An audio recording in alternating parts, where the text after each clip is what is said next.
You are not living in a world made of solid, unmoving things. You are living in a world of constantly vibrating energy, and the frequency you carry influences what appears in your life with remarkable precision, often more than any plan you have created, any effort you have invested, or any luck you have hoped for. This is not merely poetic language. Physics has revealed that everything in the physical world is in motion at the microscopic level. Biology has demonstrated the dynamic nature of the human body, and ancient wisdom traditions described similar principles long before modern laboratories existed. The atoms that make up your body are not motionless. The chair beneath you is not truly still. Everything is moving. Everything is vibrating. And the quality of your experiences is influenced by the internal state you carry in each moment. As you listen to this audiobook, you will explore the practical mechanics of vibrational alignment, not the oversimplified idea that you can simply think positive and transform your life overnight, but a deeper understanding of how your mental, emotional, and physiological states influence the way you experience the world. You will discover what shapes your internal energy, what drains it, what strengthens it, and what it takes to genuinely shift your state toward the life you want to create. Think of every chapter as another layer of understanding. Every layer has the potential to change the way you see yourself and your reality. Pay close attention to the ideas that resonate most strongly with you, because what resonates may also be what you are most prepared to examine and transform. And if you are enjoying this audiobook and want to continue developing greater confidence and mastery in your communication, subscribe to this channel now. More chapters are coming, and each one will guide you step by step toward becoming more confident and effective in your conversations. Chapter 1. The universe is not made of matter alone.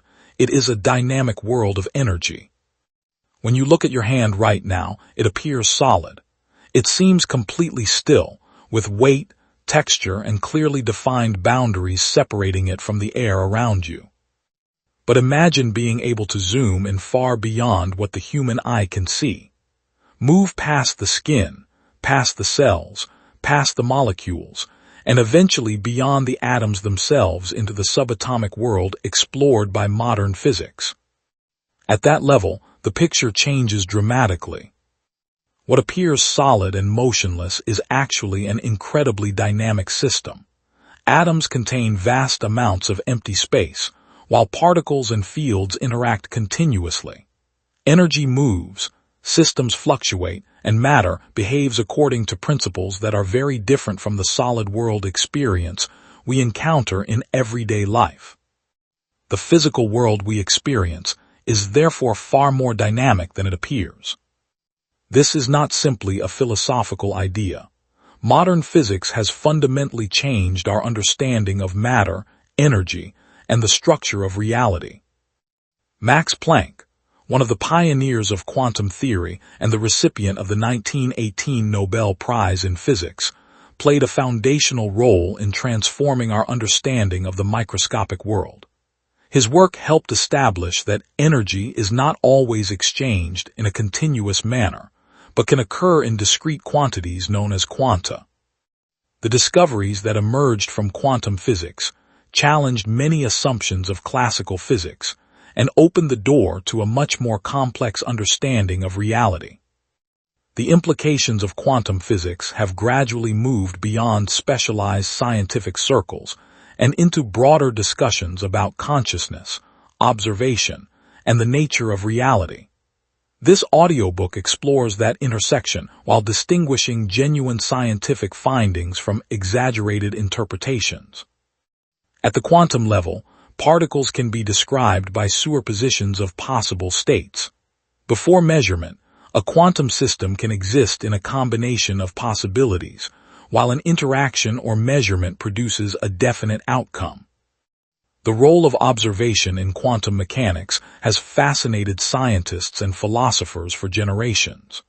However, it is important not to confuse the scientific concept of measurement with the popular claim that human thoughts can simply create any physical reality they desire. What quantum physics does demonstrate is that the microscopic world does not behave according to the straightforward mechanical rules our everyday intuition expects. It also reminds us that the relationship between an observer, a measurement, and an observed system can be far more subtle than classical physics once suggested. Now consider the word energy . In physics, energy refers to the capacity to produce change or perform work. In everyday human experience, however, we use the same word to describe something we can immediately recognize. Think about the difference between a day when everything seems to flow effortlessly and a day when even simple tasks feel exhausting. Think about the difference between entering a conversation feeling confident and enthusiastic versus entering the same conversation feeling anxious, exhausted, or uncertain. These experiences may feel completely different, yet they are all connected to the changing states of the human nervous system, brain, body, and emotions. The fatigue that makes a conversation difficult affects your physiology, your attention, your behavior, and your ability to communicate effectively. The enthusiasm that makes the same conversation feel effortless also changes your attention, body language, voice, and responsiveness. Your internal state influences how you interact with the world. This is where the idea of vibrational alignment becomes practically useful. Rather than imagining vibration as a magical force that automatically attracts specific objects into your life, think of it as the overall state you repeatedly occupy, your thoughts, emotions, physiological condition, attention, expectations, and patterns of behavior. Change that state, and you can change the way you respond to circumstances. Change your responses, and you can change your actions. Change your actions consistently, and the results you experience can begin to change as well. There is also a fascinating physical dimension to the human body. The heart generates measurable electrical activity, and the body's electrical and magnetic signals can be detected outside the body with appropriate instruments. Research into heart rate variability and physiological coherence has also explored how emotional states such as calmness, appreciation, and stress are associated with different patterns of cardiovascular activity. This does not mean that human emotions magically broadcast a frequency that controls the universe, but it does demonstrate something important. Your emotional state is not purely abstract. Your emotions have physiological consequences. Your thoughts influence your nervous system. Your nervous system influences your breathing, heart rate, posture, facial expressions, voice, attention, and behavior. And these signals are perceived by the people around you. In other words, you are constantly communicating more than just the words you speak. Before you have consciously processed a single sentence in a conversation, another person may already have noticed your posture, facial expression, tone of voice, pace of movement, eye contact, and overall demeanor. They may sense whether you appear nervous, confident, relaxed, distracted, enthusiastic, or uncomfortable. The nervousness that makes a job interview difficult is therefore not simply an internal experience. It can influence the way you speak, the decisions you make, the signals you send, and ultimately the way the other person responds to you. Your internal state becomes part of your external communication. And that is where the real power of vibrational alignment begins. It is being broadcast into the space between you and the interviewer through the electromagnetic field of your nervous system and heart, being detected by their nervous system below the threshold of their conscious awareness, and influencing their assessment of you in ways that neither of you are consciously managing. The confidence that produces a different outcome is equally a broadcast. Understanding this is understanding why inner work is not separate from outer results. It is the mechanism through which inner work produces outer results. The ancient traditions that describe the universe as fundamentally energetic did so without the vocabulary of modern physics and without laboratory equipment, but with a clarity about the practical implications that science has been slower to articulate. The Vedic concept of prana, the Chinese concept of kai, the Polynesian concept of mana, the Judaic concept of ruach, and the concept of pneuma in Greek philosophy all point toward the same fundamental understanding, that life is animated by a flowing, responsive, cultivable energy whose quality determines the quality of the life it animates. These traditions also developed, through centuries of careful observation and practical application, specific methods for working with this energy deliberately. Those methods form the practical core of this audiobook. Beginning to work with energy consciously starts not with technique, but with a shift in how you understand the nature of what you are working with. When you understand, genuinely and not just intellectually, that you are not a solid object moving through a solid world, but an energy field interacting with other energy fields, everything about how you relate to your own experience becomes available for revision. The mood you wake up in is not something that simply happens to you. It is a frequency. The relationship that persistently drains you is not just an interpersonal problem. It is a vibrational pattern. The recurring situation that keeps producing the same frustrating outcome is not just bad luck. It is energetic correspondence. And each of these things, once understood as energy, becomes something you can actually work with rather than something you are simply subject to. Chapter 2. Your vibration is not what you think, it is what you feel. Most people, when they first encounter the concept of raising their vibration, interpret it as a directive to think more positive thoughts. They begin monitoring their conscious thoughts, replacing negative ones with positive ones, rehearsing affirmations, and generally attempting to curate the surface-level content of their mental life in the direction of optimism and expectation. And then they wonder why, after weeks or months of this effort, the actual quality of their experience has not fundamentally changed. The reason is simple, and it is important. Vibration is not primarily determined by what you think.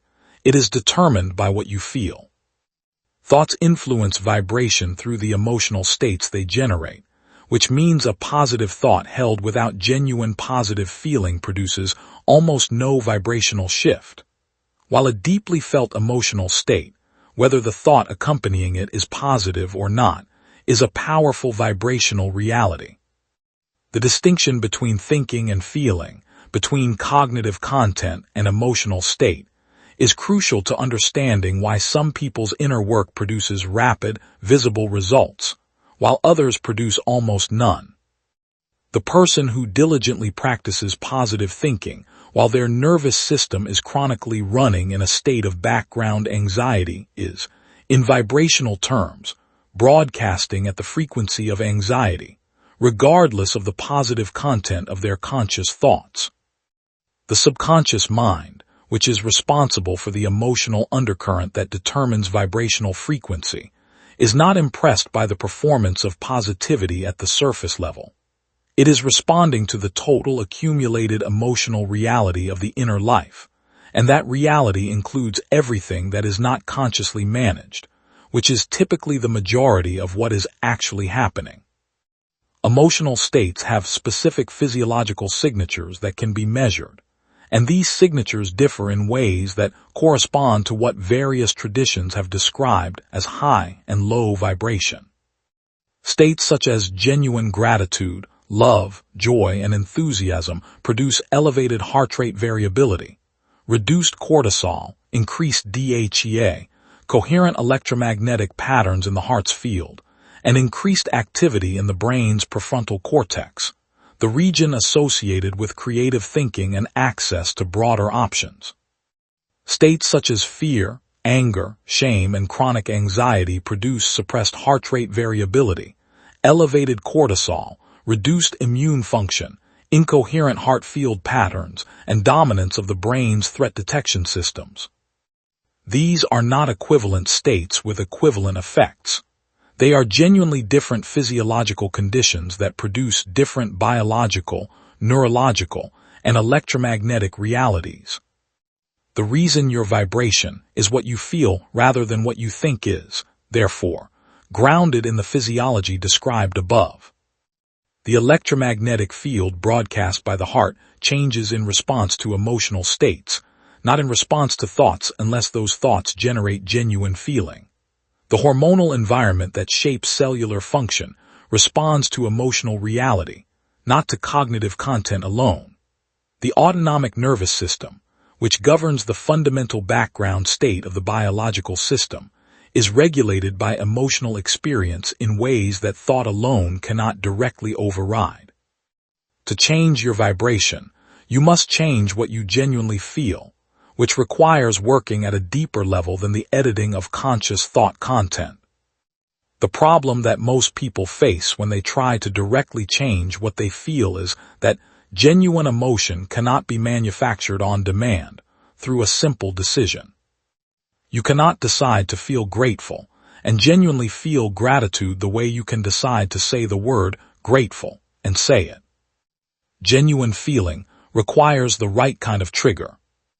And the most reliable triggers are not external circumstances, but deliberately cultivated inner states reached through practices that have accumulated empirical and traditional support for their capacity to actually shift what the nervous system is doing, rather than simply what the mind is narrating.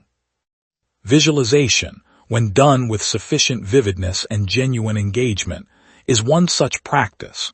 Breath-based practices that directly modulate the autonomic nervous system are another, and the deliberate recall of genuinely positive emotional memories is a third. Emotional recall is a particularly accessible and immediately effective practice for shifting vibrational frequency, because every genuinely positive emotional memory already exists in your nervous system as a stored pattern that can be reactivated. The memory of a moment of genuine pride, genuine love, genuine peace, or genuine joy carries the neurological encoding of the physiological state that accompanied the original experience. When that memory is vividly recalled with deliberate, focused attention on the felt quality of the experience rather than the narrative details of the event, the nervous system begins to reproduce a version of the original physiological state, including measurable changes in the heart's electromagnetic field pattern. This is not imagination. It is memory-activated state reproduction, and it produces real vibrational shifts. A practice that combines the understanding of vibration as a felt state with the technique of emotional recall might look like this. Find a quiet moment. Allow the ordinary mental chatter to slow through a few deliberate breaths. Then, deliberately remember a specific past moment of genuine positive feeling with as much sensory and emotional detail as possible. Not describing the memory, but inhabiting it. Not narrating what happened, but feeling what was felt. Staying with the felt quality of the memory for several minutes, allowing the physiological state to genuinely shift, and only then, from within that shifted state, bringing attention to the intentions, desires, and directions that the practice is meant to support. This sequence, feeling first and then directing, produces considerably more vibrational impact than any amount of positive thinking done from an unshifted baseline state. The deepest practical understanding available in this chapter is also the most liberating. Your vibration is genuinely changeable, not through supreme acts of willpower applied to the surface of your thinking, but through the patient, consistent cultivation of genuine felt states that become progressively more accessible through practice. The person who has practiced genuine gratitude daily for a month has built a neurological pathway toward that state that the person who has never practiced it has not built. The state becomes more available, more easily accessed, more quickly triggered, and more durably maintained. Vibration is trainable, and training it at the level of genuine felt experience rather than cognitive performance is the actual work that produces the actual results that this book is aiming at from its very first page. Chapter 3. The frequency of your dominant thoughts. Not all thoughts are equal in their vibrational effect. A thought you have once and release produces a brief, small shift in the field of your nervous system, and then passes without leaving a lasting energetic mark. A thought you have repeatedly across days, weeks, and years becomes a dominant frequency embedded in the neural architecture of your brain, encoded as a background belief in your subconscious, and expressed continuously in the subtle behavioral and physiological signals that your total energy system broadcasts into your environment. The distinction between occasional thoughts and dominant thought patterns is the distinction between weather and climate. Weather is what happens today. Climate is the underlying condition that shapes what kind of weather this region consistently produces. Your dominant thoughts are your inner climate, and your life is largely the weather that inner climate generates. Research on the default mode network, the neural system that activates when the mind is not engaged in any specific external task, gives us a window into the dominant thought patterns that operate most continuously in a person's inner life. When people are allowed to mind wander in laboratory settings, the content of their mental wandering reflects their dominant preoccupations with remarkable consistency. People who habitually worry report their minds returning to anxious scenarios. People who habitually ruminate on past grievances find the mind generating variations of those narratives during unoccupied moments. People who habitually think in terms of possibility and appreciation find the default network generating possibilities and appreciation. The default mode network is, in a meaningful sense, the mind revealing its genuine default frequency rather than performing the version it wants to project. Monitoring the content of your mind wandering, the thoughts that arise spontaneously when you are not deliberately engaged with anything specific, is one of the most honest and illuminating practices available for understanding your actual dominant frequency. What does your mind go to when it is left alone in a quiet moment? What scenarios does it generate without prompting? What emotional tone does it carry when nothing in particular is demanding its attention?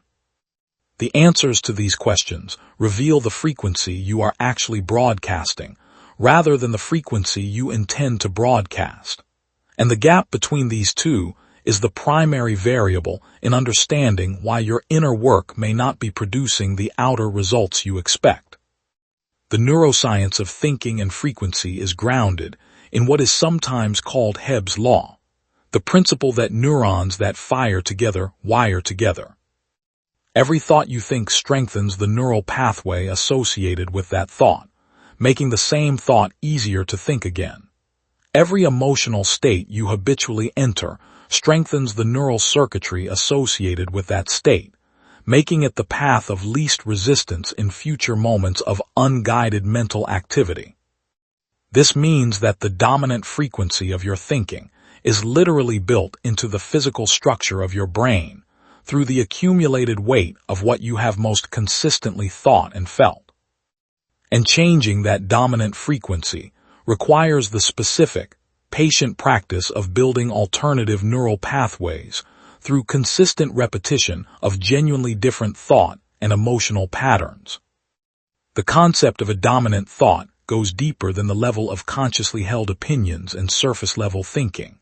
It includes what might be called the background assumptions, the things so thoroughly taken for granted that they rarely rise to the level of conscious thought at all, but that shape everything that does rise to the surface, in the way that the topography of a landscape shapes what rivers can form and what direction water will flow. The person who carries the background assumption that they are fundamentally insufficient is not usually consciously thinking, "I am insufficient," throughout their day. But that background assumption is coloring every specific thought that does arise, shaping its interpretation, its emotional tone, and the behavioral responses it generates, producing a frequency across the full span of waking life that is organized around inadequacy, without the conscious mind registering the organizing principle. Shifting dominant thought frequency at the level of background assumption requires working at the level of subconscious programming rather than at the level of surface thought management. And the specific tools for doing this have been described in related chapters throughout this audiobook. What is unique to this chapter's emphasis is the importance of consistency over intensity in this work. A single dramatic insight about the nature of a background assumption can be genuinely valuable, but it rarely changes the dominant frequency by itself, because the neural pathways supporting the old pattern are still the well-traveled roads, and the new insight is a freshly cleared path that has not yet been walked enough to become the easier route. Consistent daily practice of deliberately activated alternative thought and feeling patterns is what actually builds the new road until it becomes the road of least resistance. The relationship between dominant thought frequency and what manifests in external experience operates through the mechanisms described in the chapters on the law of attraction, perception, and behavioral broadcast. But it is worth noting here, in the specific context of thought frequency, that the link between what you most consistently think and what you most consistently experience is not magic. It is the predictable output of a system in which what you most consistently think shapes what you most consistently feel, which shapes how your nervous system and electromagnetic field broadcast into your environment, which shapes what your perceptual system filters as relevant from the available information in your surroundings, which shapes the behavioral choices and interpersonal responses you generate. All of which together produce the patterns of experience that feel, from inside the system, like simply what life is. The invitation of this chapter is the specific, uncomfortable practice of genuine honesty about what your dominant thoughts actually are, rather than what you would like them to be or what you think they should be. This honesty is the prerequisite for any genuine change, because you cannot deliberately shift a frequency you have not clearly observed. Write down, without editing, the recurring thoughts that arise most often in unoccupied moments, in the middle of the night, in the minutes before sleep, and in the first moments of waking. Look at what you find without judgment, but with genuine curiosity. What you see is not a final verdict on your capacity. It is a map of the territory you are currently in. And maps, however uncomfortable the terrain they describe, are always more useful for navigation than the pretense that the terrain is already what you wish it were. Chapter 4, Resistance, the invisible force that holds your frequency down. There is something that most manifestation and law of attraction teaching skips past too quickly. Something that explains why people who understand the principles intellectually, who genuinely want to change their lives, and who practice the techniques with real sincerity, still find themselves in the same patterns month after month and year after year. That something is resistance. Not the obvious kind, not the conscious reluctance that you can identify and decide to work through. The deep kind, the subconscious, often entirely invisible counterforce that is simultaneously wanting what you consciously want, and being genuinely terrified of getting it for reasons that were installed long before you were old enough to evaluate them critically. Resistance is the frequency of wanting held in tension with the frequency of not safe. And that tension is the vibration being broadcast into the world far more powerfully than the cleaner frequency of clear, unresisted desire. Abraham Hicks, one of the most influential voices in contemporary law of attraction teaching, describes resistance as the primary obstacle between a person and what they want to create, and describes the work of releasing resistance as more important than any active effort to attract. The reason is grounded in energy. Desire and belief in the desired outcome are high-frequency states that create the conditions for what is wanted to manifest. Resistance is a contradictory, low-frequency signal running simultaneously with the desire, canceling or reducing its attracting power. The person who both wants something and genuinely fears it at the subconscious level is broadcasting a mixed signal that corresponds to a mixed outcome, rather than the clear, clean outcome that clear, unresisted desire would produce. Resistance takes specific forms in specific people, and identifying your particular form is more useful than a generic understanding of the concept. For some people, resistance shows up as the pattern of getting close to what they want, and then doing something that derails it right at the threshold. The business that is beginning to succeed, and suddenly acquires a problem that pulls back the momentum. The relationship that is becoming genuinely intimate, and then encounters an argument that creates the necessary distance. The weight loss that approaches the goal, and then inexplicably reverses. These patterns are the visible footprint of subconscious resistance, operating at exactly the point where the familiar comfort zone of the current frequency would be exceeded by the full arrival of what is wanted. For others, resistance shows up not as self-sabotage at the threshold, but as the inability to fully believe in the possibility of the desired outcome, which means the desire is consistently held at arm's length from genuine expectation. These people know what they want, they practice the techniques, and they go through the motions of manifestation work. But there is a quality of unreality to their expectations, a background knowledge that this probably will not work for someone like me. That keeps the frequency from achieving the full, coherent resonance with what is desired that genuine manifestation requires. The desire is present. The belief that desire can become reality for the specific person is absent. And since belief shapes expectation, and expectation shapes the frequency of the broadcast, the absence of genuine belief is a form of resistance as consequential as any more dramatic form. The source of resistance is almost always fear, and the fear is almost always protecting something that was once genuinely important to protect. The person who self-sabotages success may be carrying a program that says successful people are lonely, or that success requires a level of visibility that was once genuinely dangerous in the specific environment in which the program was installed.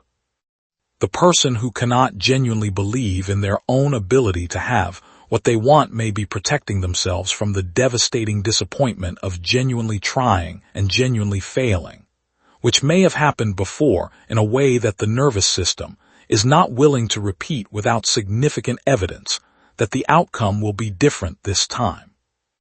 The resistance is not arbitrary, it is protective.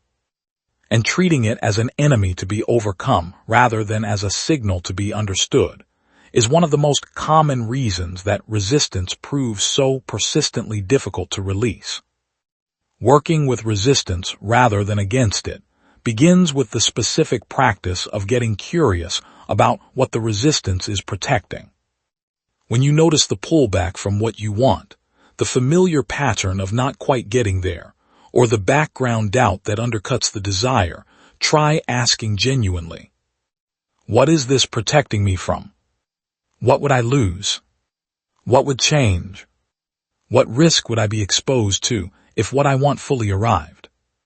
The answers to these questions are often surprising and are almost always more honest than the surface story that resistance usually tells, which is simply that the desired outcome is not available or not possible.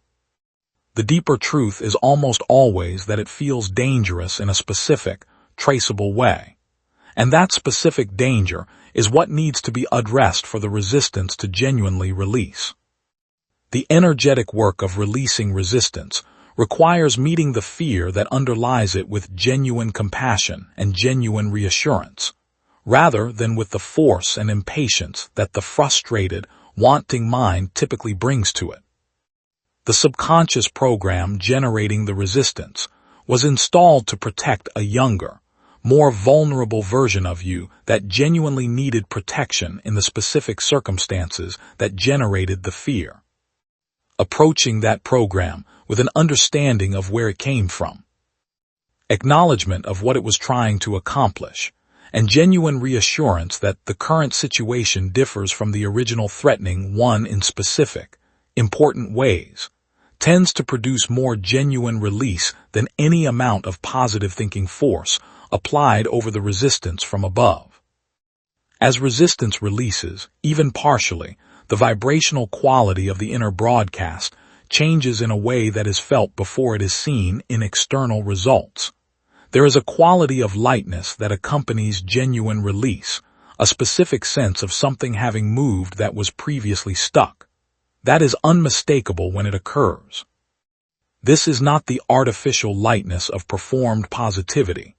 It is the genuine lightness of a burden set down, and it tends to be followed, sometimes immediately and sometimes with a brief delay, by shifts in the patterns of external experience that correspond to the specific resistance that was released. The way forward that resistance was blocking begins to appear.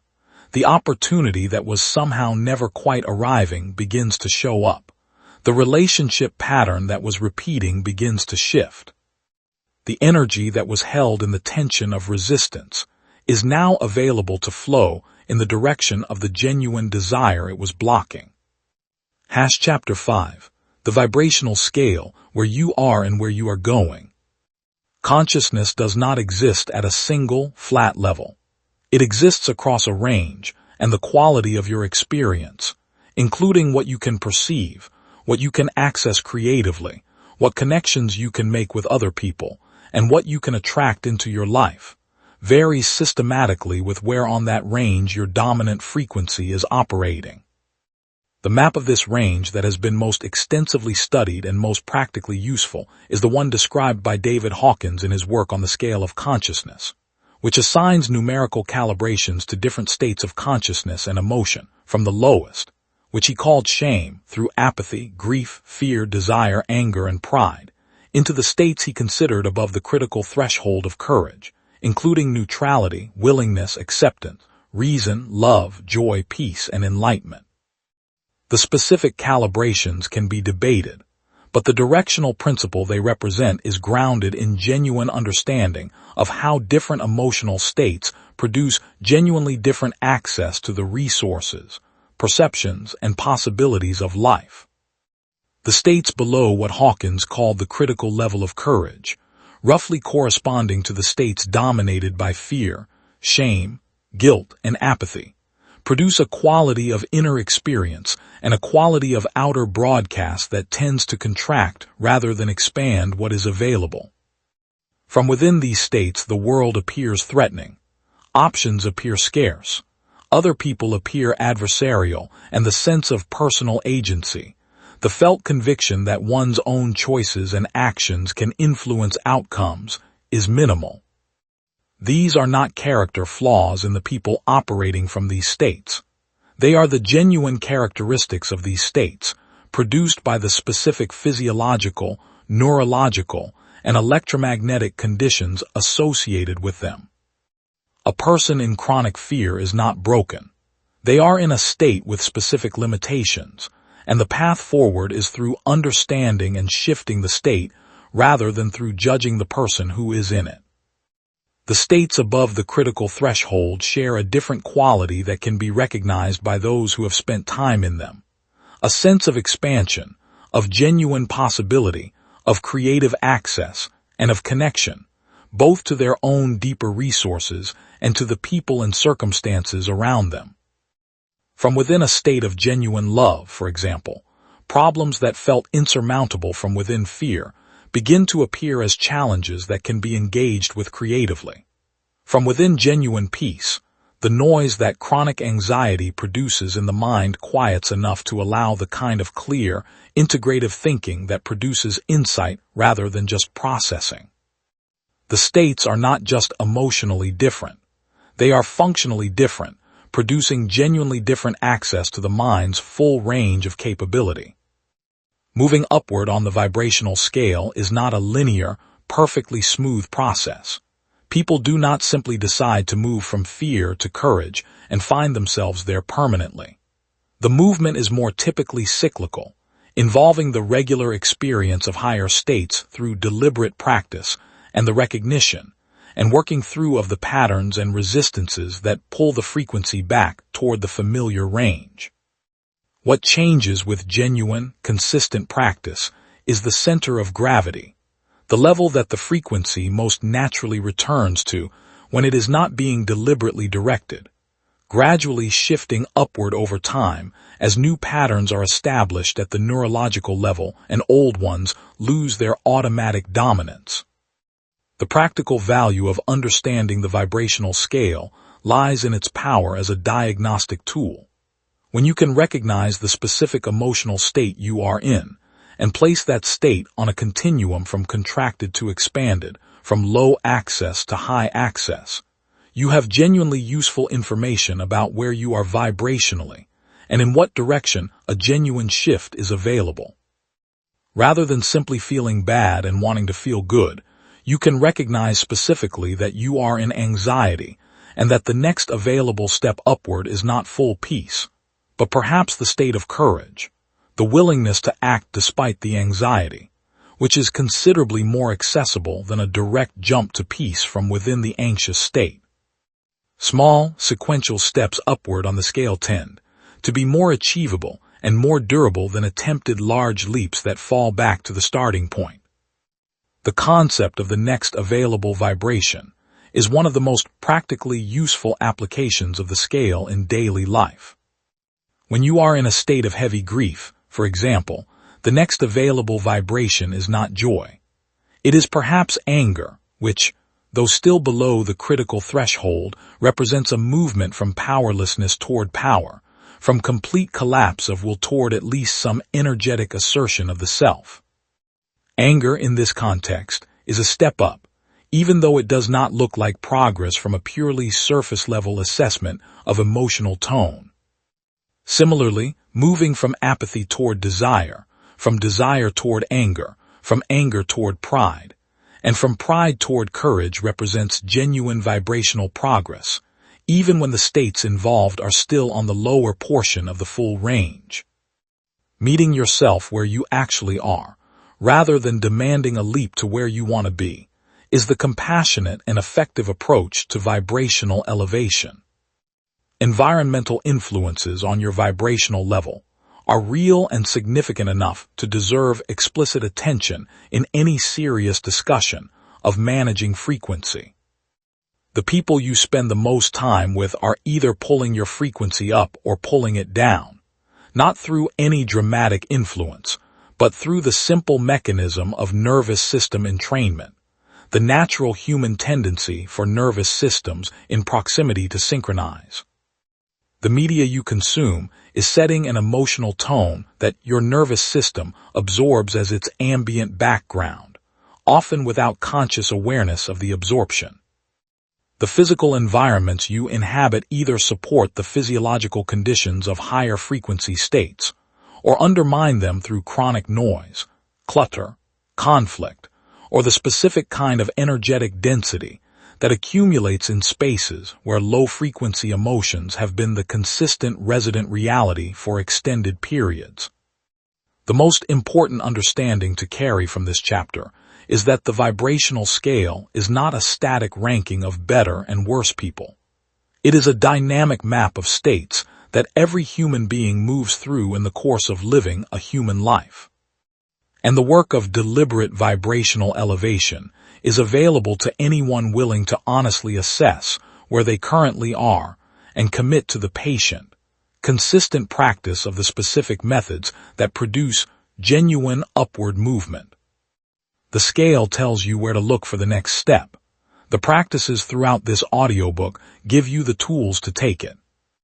And the recognition that every genuine step upward, however small, is a real change in the quality of your broadcast, and therefore in the quality of what you are attracting, is the motivation that makes the practice sustainable across the full arc of a life genuinely committed to its own evolution. Chapter 6. Aligning your energy with what you want to create. Alignment is the state in which what you want, what you believe is possible, and what you genuinely feel are all pointing in the same direction simultaneously.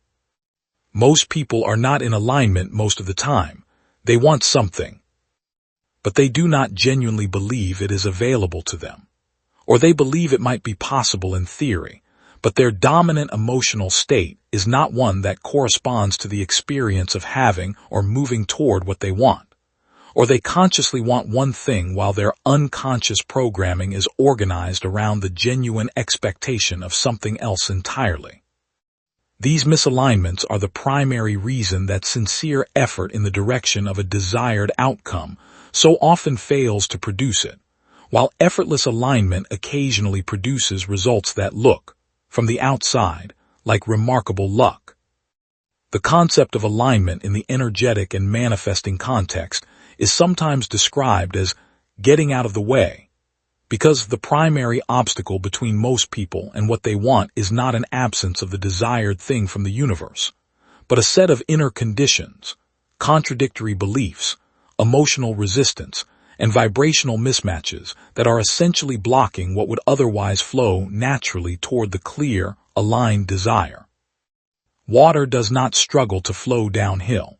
It flows naturally in the direction of least resistance, and when the resistance is removed, the flow occurs without effort. Human desire and its manifestation have a similar natural dynamic. Clear, unresisted, genuinely felt desire, aligned with genuine expectation and supported by a coherent emotional state, tends to produce results that feel effortless compared to the grinding experience of forced effort from within misalignment. Aligning your energy with a desired outcome requires attending to three distinct dimensions simultaneously. The first is cognitive. What do you genuinely believe about whether this outcome is possible, available, and accessible to you specifically? Not what you think you should believe, not the positive affirmation you are reciting, but the underlying working assumption that generates your automatic interpretation of relevant events. The second is emotional. What do you genuinely feel when you bring this desired outcome to mind? Does imagining its arrival produce genuine positive feeling? Or does it produce subtle anxiety, doubt, or the specific quality of wishing from a distance that carries more of absence than of presence? The third is somatic. What does your body do when you think about this desire? Does it open and expand, or does it tighten and contract? The somatic dimension of alignment is the one most consistently overlooked and most directly informative. The body does not perform alignment. It either is or is not in the physiological state that corresponds to aligned desire. When you bring a genuine, aligned desire to mind, the body tends to open, the breath deepens, the shoulders drop slightly from wherever tension was holding them, and there is a quality of recognition, of yes, that is distinct from the quality of wishing from a distance. When you bring a desire toward which you carry significant resistance or misalignment, the body tends to contract subtly. The breath shallows, and there may be a quality of mild discomfort, of not quite, that reflects the internal contradiction between the consciously stated desire and the unconsciously held contrary expectation. Practices for cultivating alignment work at all three of the dimensions described above, but the most powerful ones address the emotional and somatic dimensions first, because these are the ones that determine the actual vibrational quality of the broadcast, regardless of what is happening at the cognitive level. The practice of scripting, in which you write in vivid detail about the experience of your desired outcome as if it has already occurred, works through its effect on the felt sense of the desired state. When done with genuine attention to the emotional and sensory quality of the described experience, scripting produces a real, if temporary, shift in the felt sense of the desired outcome from distant to present. And this shift changes the vibrational quality of the relationship with the desire in ways that accumulate with consistent practice. The practice of acting as if is another alignment tool that has considerable support from both the law of attraction tradition and from behavioral science research on embodied cognition. Acting as if means choosing, in specific, deliberately selected situations, to behave in the way that the version of you who already has what you want would behave. The writer who wants to be published acts as if they are a writer, maintaining a writing practice, treating their work with the seriousness of a professional, and speaking about their work as the genuine creative endeavor it is, rather than as the hobby it might be dismissed as until external validation arrives. This is not delusional pretense. It is the specific behavioral embodiment of the identity that the desired outcome requires, and behavioral embodiment changes the felt sense of identity in ways that pure cognitive affirmation cannot. Gratitude as an alignment practice connects the energy of appreciation, which is the emotional signature of already having what is valued, to the specific desired outcomes being worked toward. When genuine gratitude is felt, not just for what is already present, but for the movement toward desired outcomes, for the evidence, however small, that the desired direction is already in motion, the emotional frequency shifts toward the state of already having rather than perpetually wanting. Gratitude bridges the gap between current reality and desired reality, not by pretending the gap does not exist, but by finding and genuinely appreciating whatever is already present that points in the direction of the desired outcome, which shifts the dominant emotional tone from absence to presence. Sustained alignment is not a state achieved once and then maintained automatically. It is a practice revisited daily, and it is vulnerable to disruption by the inevitable encounters with external circumstances, other people's energy, and the internal weather of ordinary human emotional life. The person who understands alignment as a practice rather than a destination responds to its disruption not with discouragement, but with the simple, undramatic return to the practices that restore it. The breath that settles the nervous system. The gratitude that returns the frequency to appreciation. The visualization that reconnects the felt sense to the desired outcome. The question of what specifically created the misalignment, and what it reveals about resistance still present that can be worked with directly. Alignment is the ongoing work of the consciously creating life, and the willingness to return to it whenever it is disrupted is the primary quality that distinguishes the people whose vibrational work actually changes their lives. Chapter 7. Chapter 7. Energy and the Body, Why Physical Practice Changes Your Frequency. The relationship between the physical body and the energetic frequency a person broadcasts is so direct and so immediate that it is simultaneously one of the most accessible tools for vibrational work and one of the most consistently underutilized. People who understand the law of attraction and subconscious reprogramming often approach the work as an entirely inner, mental exercise, as if the frequency being broadcast were purely a product of thought and emotion, rather than of the total biological system that includes the physical body as one of its primary expression channels.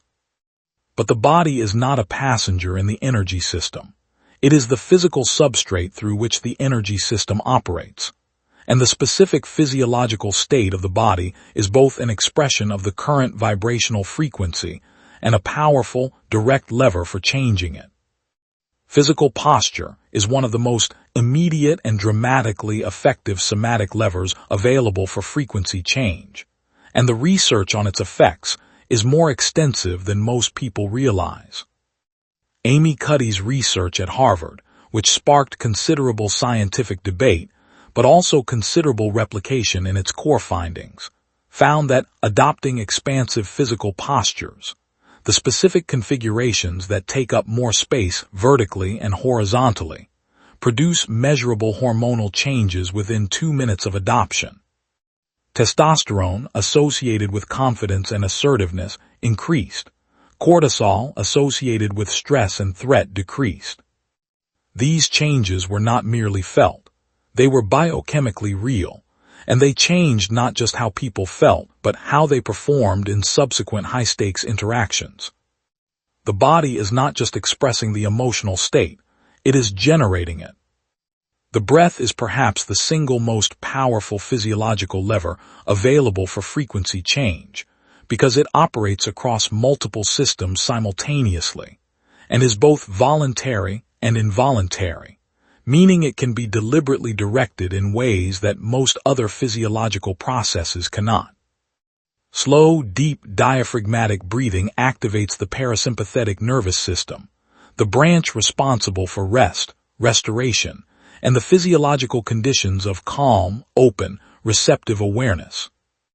This activation produces immediate, measurable reductions in heart rate, cortisol, and sympathetic nervous system activation, and corresponding increases in heart rate variability, oxytocin, and the specific physiological coherence that the HeartMath Institute's research associates with high-frequency emotional states. 5 deliberate, slow breaths can genuinely shift the physiological substrate of frequency within under a minute.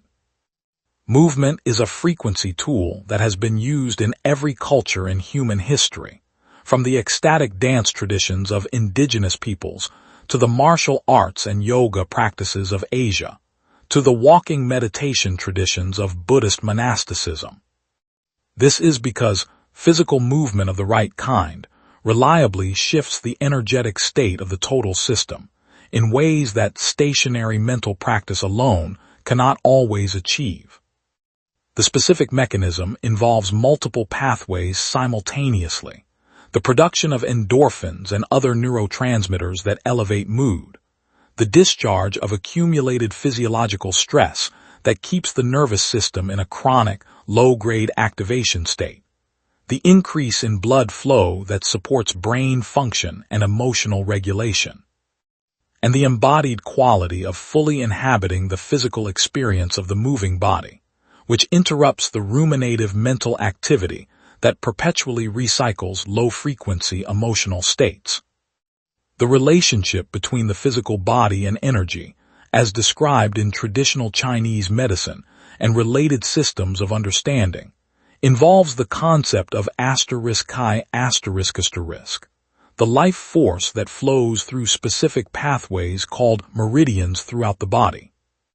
Blockages in the flow of qi, produced by physical tension, emotional suppression, or specific patterns of chronic stress, are understood in these systems as the energetic correlate of physical illness, emotional difficulty, and the specific quality of stagnation that people often describe as feeling stuck. Practices designed to restore the flow of qi, including acupuncture, tai chi, qigong, and certain forms of breathwork, have shown measurable effects on physiological markers in research contexts that are difficult to explain entirely through conventional biological mechanisms, suggesting that the energy system these traditions describe may correspond to something real in the body's functional organization that is not yet fully mapped by conventional medicine. Nutrition and its relationship to frequency is rarely discussed in law of attraction contexts, but it deserves attention in any comprehensive examination of the body as a frequency system. The brain and nervous system, through which the energetic broadcast of the human system is generated and maintained, are biological organs whose function is profoundly affected by the nutritional environment in which they operate. Chronic inflammation associated with certain patterns of diet has measurable effects on mood, emotional regulation, cognitive function, and the specific capacity for the kind of sustained positive emotional states that high-frequency living requires. The person who is doing extensive inner work while simultaneously maintaining a nutritional environment that chronically undermines their neurological function is working against their own practice in a way that is rarely acknowledged, but that has genuine, measurable consequences for what the practice can produce. Sleep is the physical practice with the most comprehensive influence on frequency of any daily variable, because it is during sleep that the brain and nervous system perform the maintenance, consolidation, and restoration that determine the quality of cognitive and emotional function during waking hours. Research has established clearly that even moderate sleep deprivation produces significant degradation of emotional regulation, increases in stress reactivity, decreases in positive emotional tone, and impairment of prefrontal cortical function that supports the kind of deliberate, reflective awareness that conscious frequency management requires. The person who is genuinely committed to vibrational work and genuinely chronically sleep-deprived is working from a compromised platform whose limitations will express themselves in the quality of the frequency that platform can sustain, regardless of how diligent the mental practices may be. Taking the body seriously as a frequency instrument, rather than as a peripheral support system for the more important inner work, changes the practical priorities of anyone committed to genuine vibrational elevation. The morning practice that begins with deliberate physical movement and conscious breath before reaching for the phone is not just a productivity optimization. It is a deliberate decision to set the physiological substrate of the day's frequency on favorable terms before the demands of the day begin imposing their own physiological agenda. The attention to nutritional choices that support neural clarity rather than undermine it is not vanity or obsessive health culture. It is the specific maintenance of the biological instrument through which the vibrational broadcast reaches the world. The body, tended with genuine understanding of its role in the energy system, becomes one of the most powerful and most accessible frequency tools available. Chapter 8. How the universe responds to your signal. The law of attraction is often described in ways that make it sound like a vending machine. You put in the right thoughts, press the right buttons, and the desired outcome drops into the tray below. This description is not just oversimplified. It is misleading in ways that set up failure because it suggests that the universe's response to your signal is mechanical, immediate, and indifferent to everything except the specific technique being employed. What actually occurs is considerably more interesting and considerably more demanding of genuine inner development. The universe, understood in energetic terms, responds to the total signal of your being, not to the surface-level performance of positive thinking. It responds to what you are genuinely broadcasting at the level of your subconscious programs, your dominant emotional states, your physiological coherence, and your authentic expectations, all of which are operating simultaneously and producing a composite signal that is considerably more complex than any single affirmation or visualization can capture. The response that most people experience first when they begin genuine vibrational work is not the dramatic arrival of what they have been wanting. It is a shift in what they notice in their existing environment. The opportunities that were always present but invisible suddenly become visible. The connections that have always been available but unactivated suddenly emerge into consciousness as relevant. The resources that were always there, but not perceived as resources suddenly appear as exactly what was needed. This perceptual shift, driven by the changes in the reticular activating system produced by the changed inner state, is the first and most consistent feedback signal that the vibrational work is producing real effects. It often precedes the arrival of new external circumstances by days, weeks, or sometimes months, and recognizing it as genuine feedback rather than dismissing it as coincidence is important for maintaining the practice during the period before more dramatic external change becomes visible. Synchronicity, the meaningful coincidence described by Carl Jung, represents the more dramatic edge of how the universe responds to a genuine vibrational shift. The book that arrives exactly when its content is most needed. The person who appears in your life at precisely the moment when their specific perspective, connection, or skill is most relevant to what you are working on.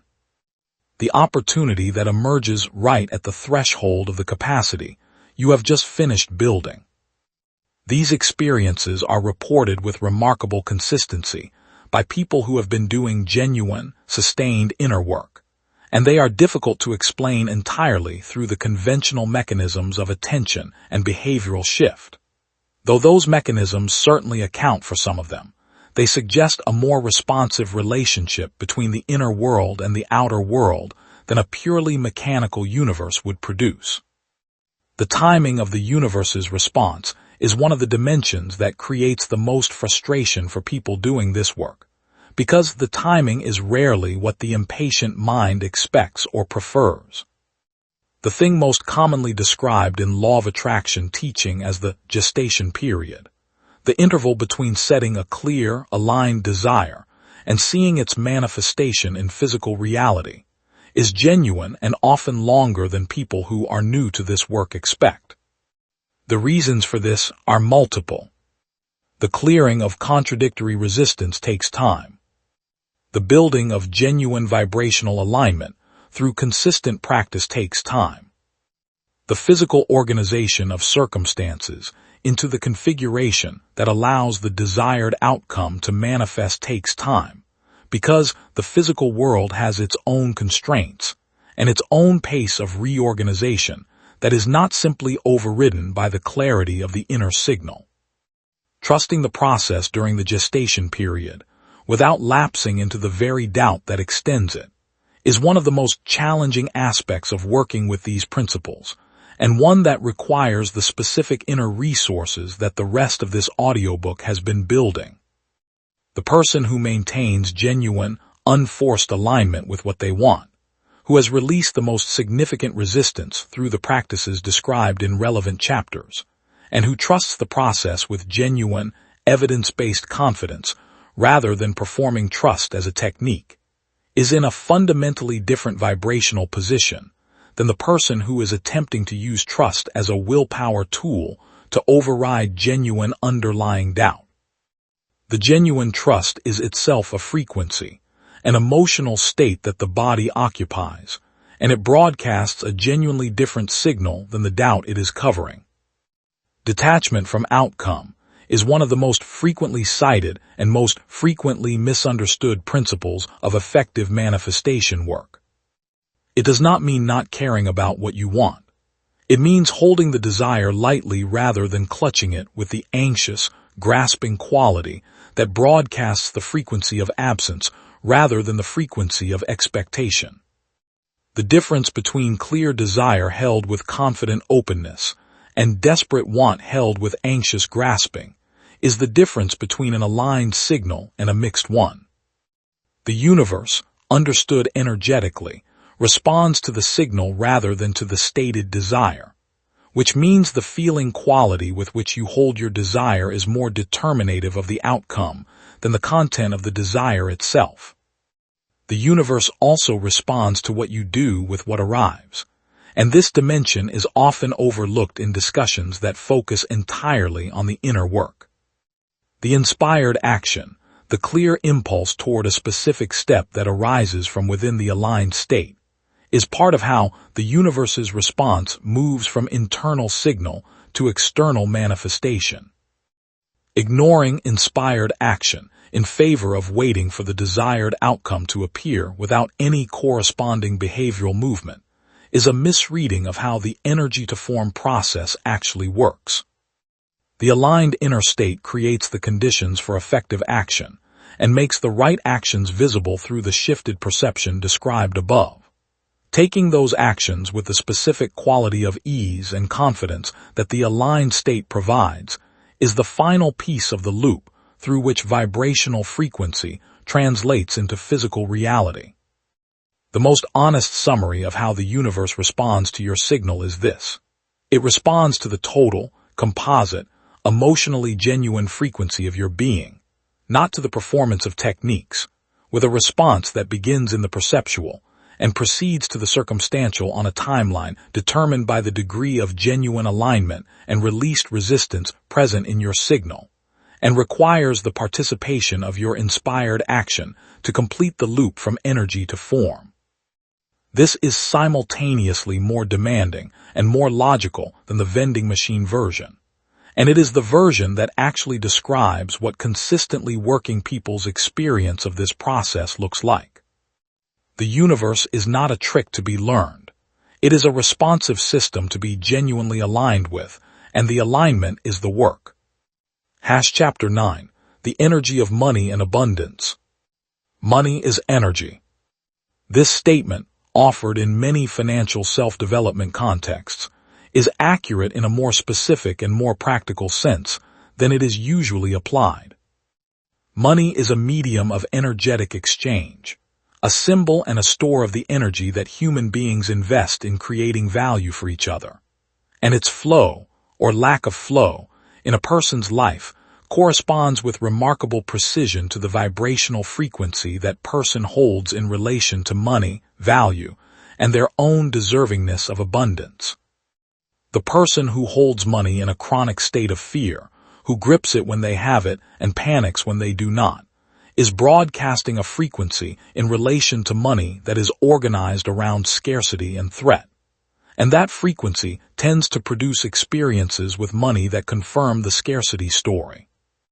The person who holds money with genuine ease, genuine appreciation, and genuine openness to its flow is broadcasting a frequency organized around abundance. And that frequency tends to produce experiences with money that confirm the abundance story. The specific money beliefs that most people carry as subconscious programs were installed in childhood and adolescence through exactly the mechanisms described in earlier chapters, through the repeated observation of how the adults around them related to money, through the emotionally charged experiences of financial stress or financial ease that marked specific periods of development, and through the explicit and implicit messages communicated by family, community, and culture about what people like them could expect in relation to financial life. A child who grew up watching a parent experience chronic financial anxiety absorbed a model of money as a source of danger rather than a source of possibility. A child who grew up watching a parent experience genuine ease and generosity with money absorbed a very different model. Neither model was chosen, both are running. The specific forms that money-related limiting beliefs take in different individuals are worth examining in their concrete specificity rather than in their generic abstraction, because the specificity is what makes the belief identifiable and therefore workable.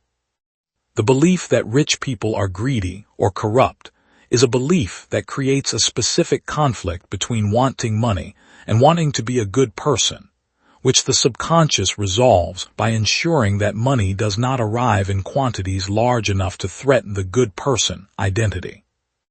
The belief that money is always hard to get is a belief that makes effortful, grinding experiences with money feel right, and that generates subtle resistance to easy, flowing financial experiences, because they do not match the expected pattern.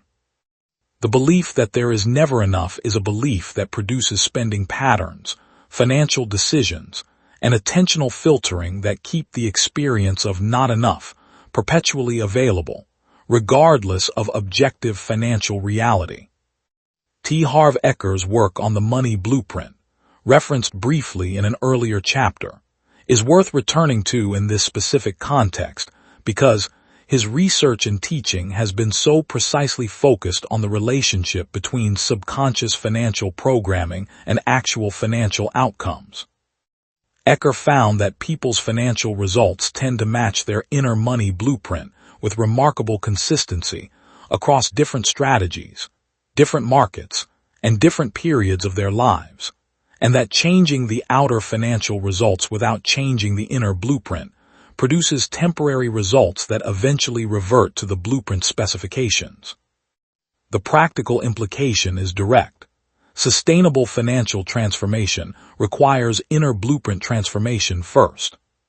An inner blueprint transformation requires the specific work of identifying, understanding, and deliberately updating the subconscious programs governing the relationship with money. Changing the energy of money in your life begins with examining the specific emotional quality you hold in relation to money in various specific contexts. How do you feel when you receive money? Is the feeling one of genuine gratitude and ease? Or does it carry an undercurrent of anxiety about losing it, obligation about what it should be used for, or guilt about having it when others do not?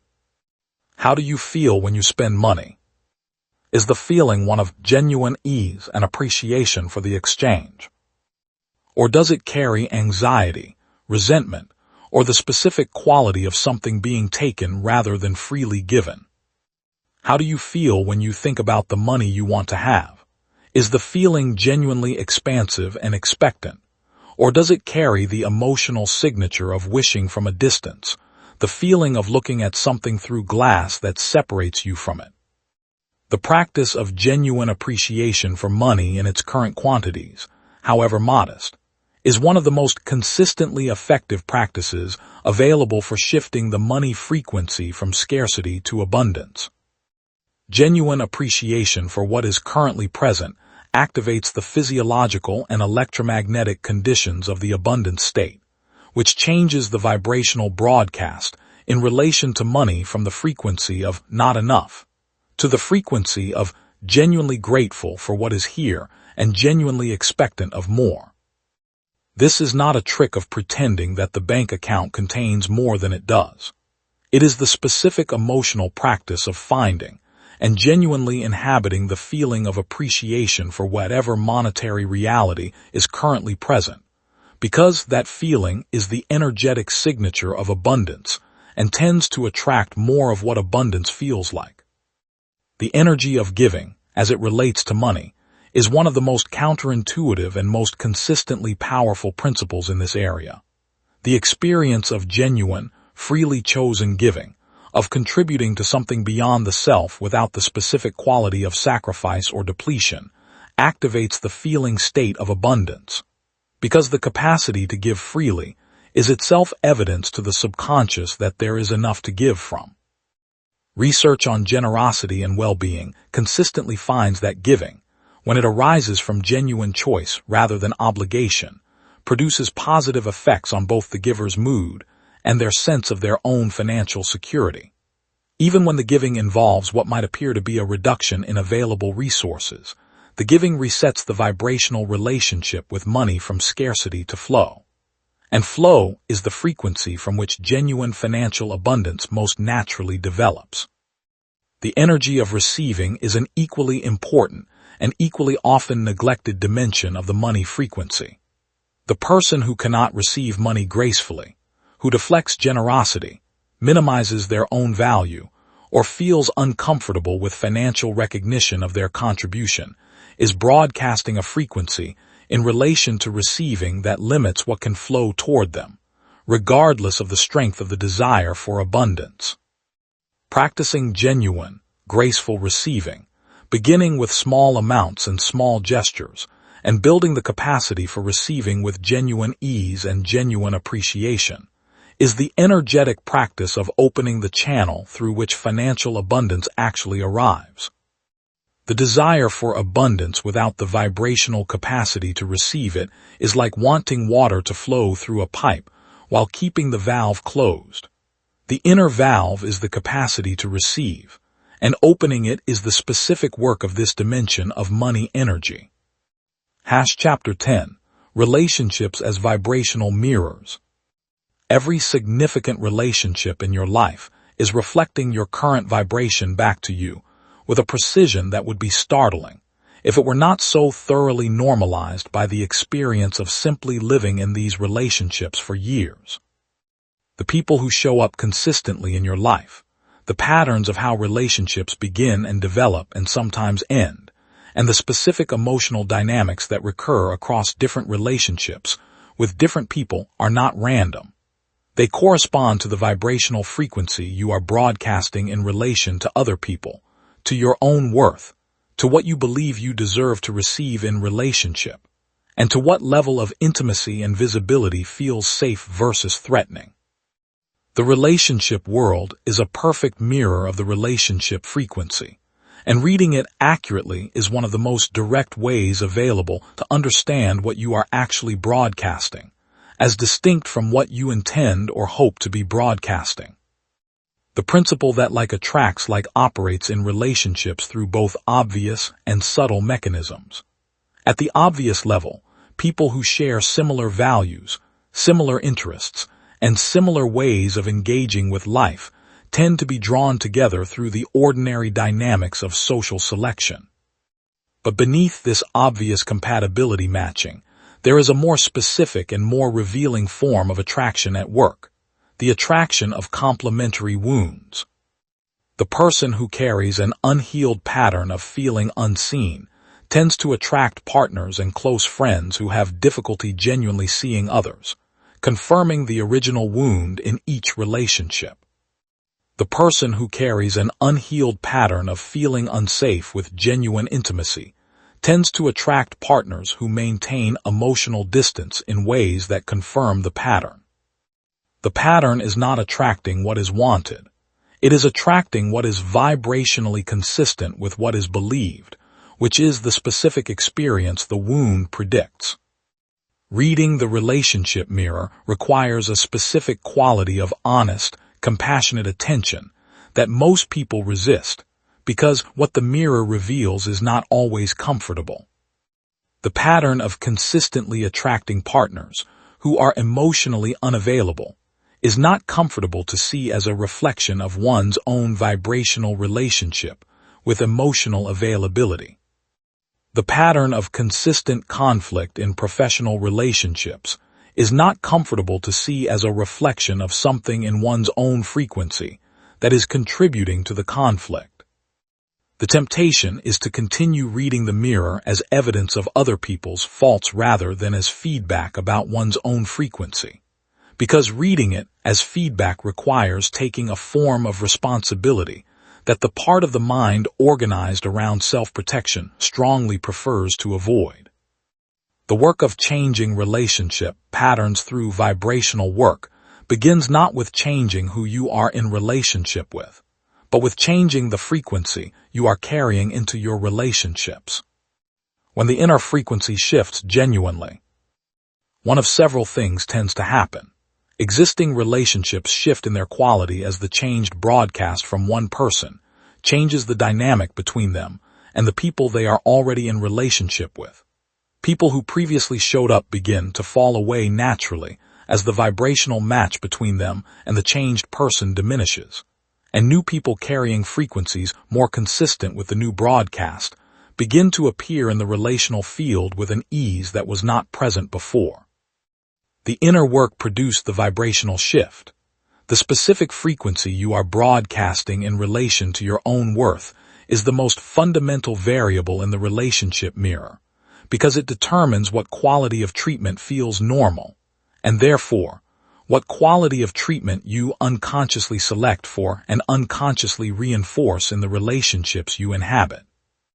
The person with a genuine, subconsciously held belief in their own worth and their own deserving of care, respect, and genuine connection will calibrate their relational choices and responses to that frequency, finding mistreatment uncomfortable enough to address or leave, and genuine care natural enough to receive with ease. The person with a subconscious belief of unworthiness will find mistreatment uncomfortably familiar in a way that tends to normalize it, and will find genuine care confusing or suspicious in a way that tends to sabotage it. Building the specific inner frequency that attracts genuinely nourishing relationships requires the work that has been described in multiple dimensions throughout this audiobook. The clearing of the limiting beliefs about worthiness and deserving, the cultivation of the genuine positive emotional states that correspond to the experience of being in good relationship, the releasing of the specific resistance that makes genuine intimacy frightening rather than desirable, and the patient, consistent practice of treating yourself with the quality of care and respect that you want to receive from others. The relationship with yourself is the original relationship from which all others emerge as vibrational reflections, and improving the quality of that inner relationship is the most direct available path to improving the quality of the outer ones. The energy of forgiveness in the relational dimension deserves specific attention because unforgiven grievances are among the most reliable low-frequency anchors in the relational field.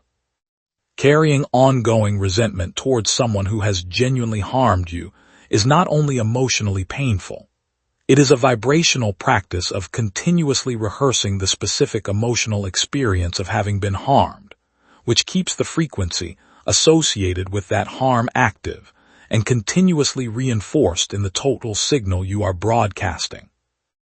This does not mean that the harm was acceptable or that reconciliation is required for healing. It means that the specific work of releasing the vibrational hold that the grievance has on your ongoing frequency is a gift given to yourself rather than to the person who originally caused the harm, and that this releasing is one of the most consequential frequency upgrades available in the relational domain. The relationship you're in right now with the people most consistently present in your life is reflecting your current frequency with accuracy. This is either a cause for genuine curiosity about what specific programs and patterns are producing the specific reflection you see, or a cause for celebration about the specific ways in which the work you have already done is producing higher quality relational experiences than those that preceded it. Either reading is useful, and neither is available without the honest willingness to look at the mirror directly rather than continuing to explain what it shows as simply the nature of the other people involved.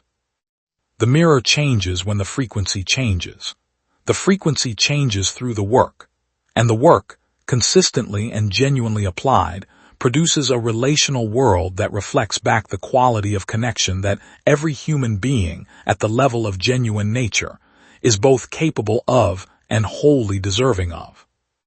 Chapter 11, Living at High Frequency, the Daily Practice of Elevated Energy. High-frequency living is not an achievement to be reached and then maintained effortlessly from a place of permanent elevation. It is a daily practice, a set of deliberate choices made consistently across the ordinary texture of ordinary days that gradually shifts the center of gravity of the inner life upward in ways that become more durable and more natural with time. The person who has been practicing high-frequency living for 2 years occupies a genuinely different inner landscape than the person who has been practicing it for 2 weeks. Not because the principles have changed, but because the neural pathways, the subconscious programs, the physiological baseline, and the habitual emotional defaults of the longer practitioner have been genuinely rebuilt through the accumulated weight of consistent daily practice, in ways that the newer practitioner has not yet had time to build.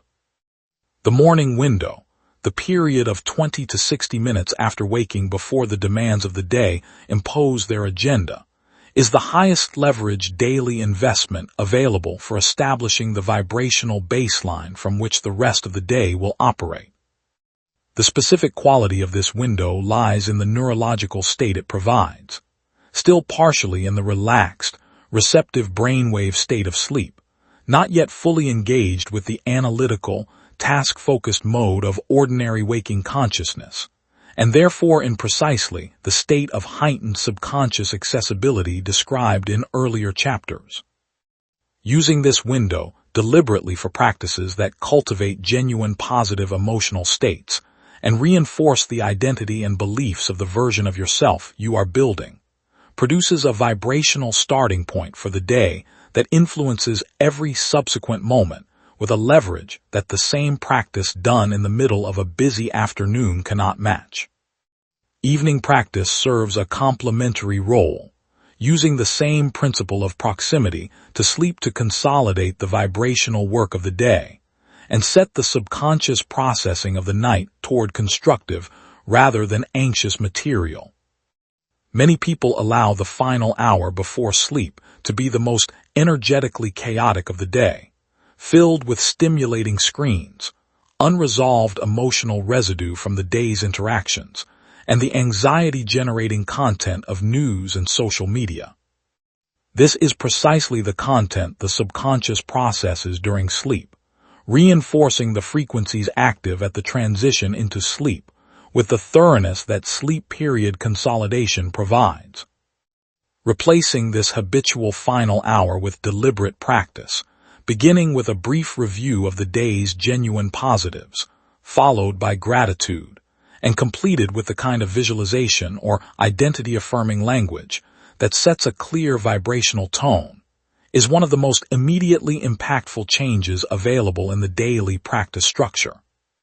The management of emotional state throughout the middle of the day, after the morning practice has set the baseline, and before the evening practice consolidates it, is the dimension of high-frequency living that requires the most skill and the most consistent attention, because it is the dimension most exposed to the disrupting influences of other people's energy, unexpected challenges, and the ordinary friction of daily life. The specific skill required is what might be called vibrational agility, the capacity to recognize when the frequency has dropped below the desired baseline, to understand what produced the drop without excessive self-judgment, and to return to the desired baseline through the quickest, most effective reset available, rather than allowing the dropped frequency to compound and persist through the remaining hours of the day. Building a toolkit of quick, effective resets for midday frequency management is practical preparation rather than abstract theory.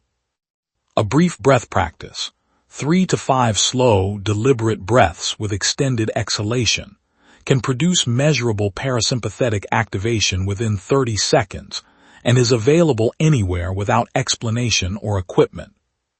A brief moment of genuine gratitude, not the mechanical recitation, but the actual felt sense of appreciation for one specific, real thing, can shift the emotional tone enough to interrupt a downward spiral before it gains momentum.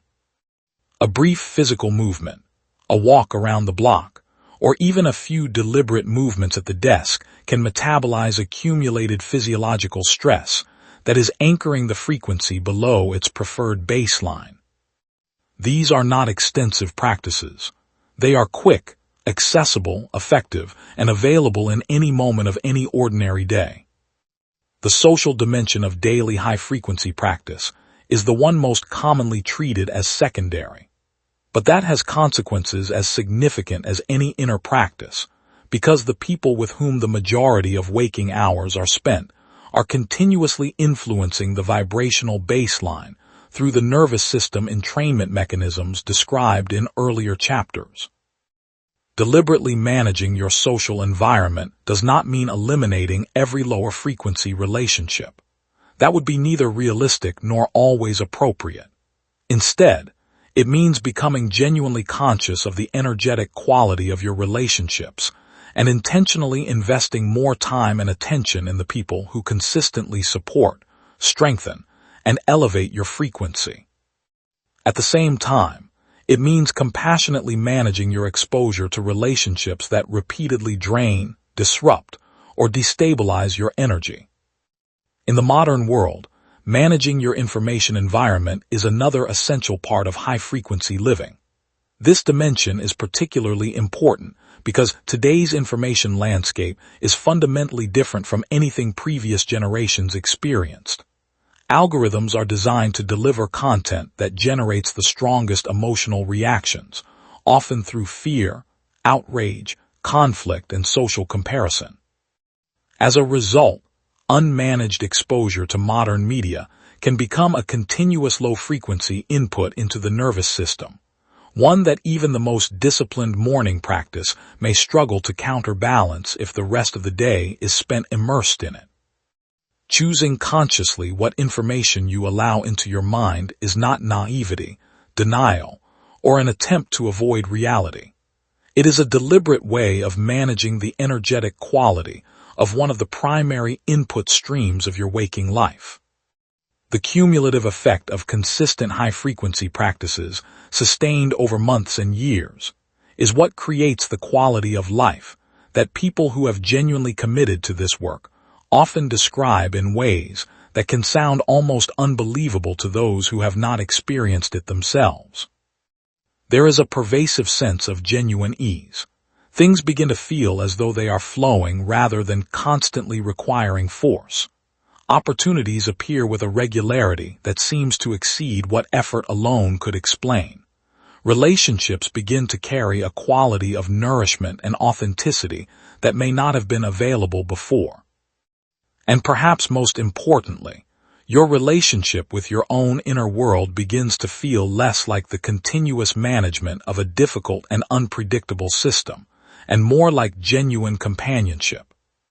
This quality of life does not mean the absence of challenges or difficulties. Instead, it represents a fundamentally different set of inner resources and a different state of alignment from which those challenges are met. Rather than responding automatically, you become increasingly capable of responding consciously. And within each difficulty, you begin to recognize information, meaning, and opportunities for growth that high-frequency living makes easier to perceive. Chapter 12. The vibration that changes everything. There is a frequency that, when genuinely experienced and sustained, can transform the entire quality of the relationship between a person and their life in ways that go far beyond any individual technique or desired outcome. It is not simply the frequency of getting what you want, although desired outcomes often follow from it. It is not merely the frequency of feeling good, although positive feeling naturally exists within it. It is something that both the language of self-help and the language of physics struggle to fully describe. The contemplative traditions of the world, however, have pointed toward it repeatedly using many different names, including love, being, presence, and what Eckhart Tolle describes as the state of being fully present in the now, without the constant overlay of the thinking mind's narration of the past and future. It is the frequency at which the ordinary division between self and experience becomes soft enough to allow genuine participation in life, a quality that the defended, contracted, self-managing ego rarely permits. The practices described throughout this audiobook have, in their different forms, approached this frequency from different directions. Breathwork approaches it through the physiological gateway. Visualization approaches it through the imaginative gateway. Gratitude approaches it through the emotional gateway. The work with limiting beliefs and resistance approaches it through the clearing gateway, removing what blocks the natural movement toward this frequency rather than attempting to install something new. Identity work approaches it through the cognitive gateway. All of these practices are valuable, yet all of them are partial. The frequency itself is not produced by technique. It is what naturally becomes available when the contraction, constant self-management, and defensive self-concern that most people experience as ordinary consciousness are sufficiently released to allow the inherent aliveness of genuine being to emerge. When this frequency is genuinely inhabited, even briefly and imperfectly, the external experience can begin to change in ways that people from very different backgrounds and traditions consistently describe in remarkably similar terms. The world appears more vivid. Relationships feel more genuine and nourishing, even though the people involved have not necessarily changed. Solutions to problems that once seemed impossible can arise spontaneously from the relaxed clarity of the state. Synchronicities seem to multiply, as though expanded awareness is simply beginning to recognize connections and correspondences that were always present but previously hidden from the contracted self. And the very things that were once pursued with the greatest effort can sometimes begin arriving with an ease that makes the previous struggle appear, in retrospect, to have been part of the obstacle rather than the path through it. The relationship between this highest frequency and the ordinary work of daily life is one of integration rather than transcendence. A person who has genuinely touched this frequency does not necessarily withdraw from ordinary life into contemplative retreat. Retreat certainly has its place, but the deeper practice is to bring the quality of presence cultivated through that frequency into everyday situations, into meetings, conversations, creative work, difficult relationships, routine responsibilities, and ordinary tasks.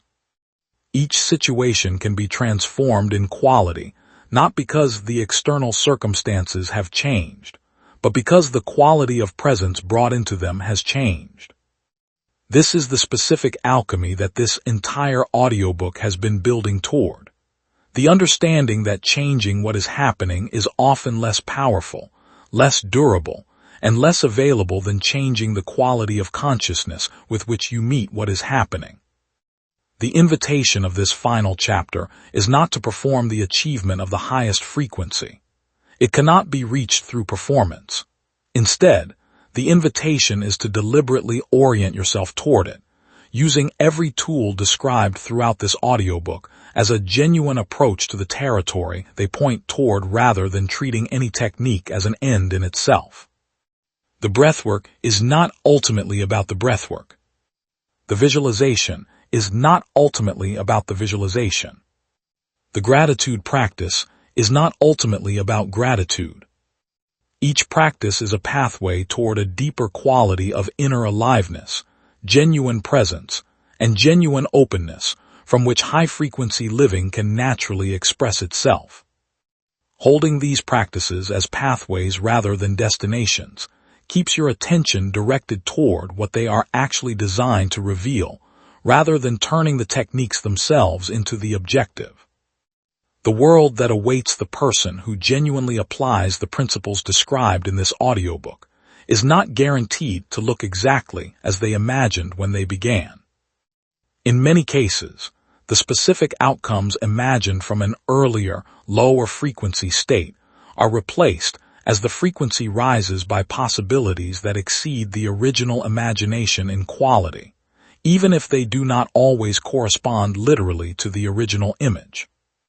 The relationship imagined from a place of loneliness may not be the exact relationship that eventually arrives, but what does arrive may carry a depth of genuine nourishment that the version imagined from within loneliness could never have fully conceived.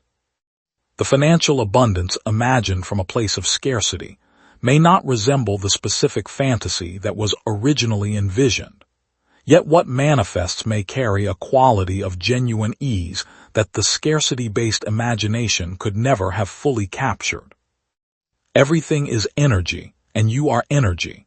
The specific frequency at which you vibrate is one of the primary creative forces at work in your life. It can be more influential than circumstance, more powerful than isolated effort, and more consistent in its effects than many external strategies you have tried. The work of genuinely understanding this principle and applying it to the actual frequency of your actual daily life is the work that has run through every chapter of this audiobook. It has been approached from different angles, at different depths, and through different tools. And it is not work that ends when this audiobook ends. It is a relationship with your own energetic reality that, once genuinely begun, can continue to deepen and reveal new layers, new subtleties, and new capacities with every month and every year of sincere engagement. Begin again tomorrow with the practice that resonated most deeply as you moved through these pages. Do not begin with the entire program. Do not overwhelm yourself with the project of transforming everything at once. Begin with the one thing that felt most true, most relevant, and most capable of producing the first genuine shift in the frequency you have been carrying. That first genuine shift is the beginning of momentum, and when that momentum is sustained with patience and commitment through the ordinary days of an ordinary life, it can gradually produce the specific quality of inner freedom that was the deeper promise behind everything described here. The vibration that changes everything is not a distant destination. It is the next genuine step from wherever you actually are right now. And the willingness to take that step is itself already the beginning of the transformation it leads toward.